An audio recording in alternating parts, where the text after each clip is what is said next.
And this is the door that normally would lead to the USAID offices, but of course there's no one here today because the agency has been told to stay home. The United States government issues aid all over the world, and that aid goes to everything like building wells, purification plants, media literacy education, teachers, training, emergency medicines. But the question becomes not necessarily whether USAID should stick around, whether it should go, whether it should be folded into the State Department or abolished altogether. The questions become, too, what is the process by which that would happen? Is a president allowed to abolish an executive agency on his own? Does it have to go through Congress? Technically, we have separation of powers in the United States. Congress has authorization to control the budget and the purse.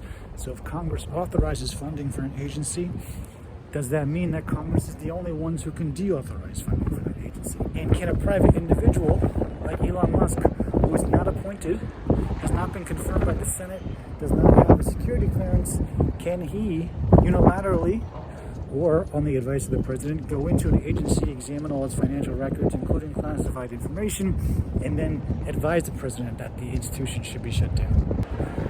We have to decide whether these are constitutional actions, and if we're going to uphold the separation of powers inherent in the Constitution, or whether we're going to kick those to the curb in order to achieve political and ideological objectives. Now, I have friends who work at USAID. I've obviously done a lot of work with the State Department, so I have a little bit of bias in this. I do believe that USAID does good work. I also recognize that there's a lot of areas where probably budgets could be trimmed and money could be saved. Those are all good conversations to have, especially when we have trillions of dollars of debt and Americans being pinched both by taxation and by inflation.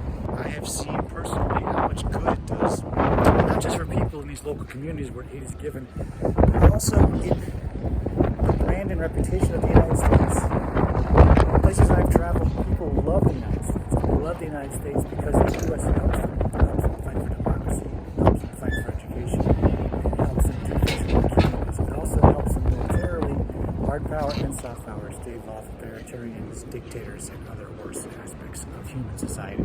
One last thing I want to show you before I get out of the wind here is there are 2 bouquets of flowers here at the entrance to USAID. And those flowers have very poignant messages on them.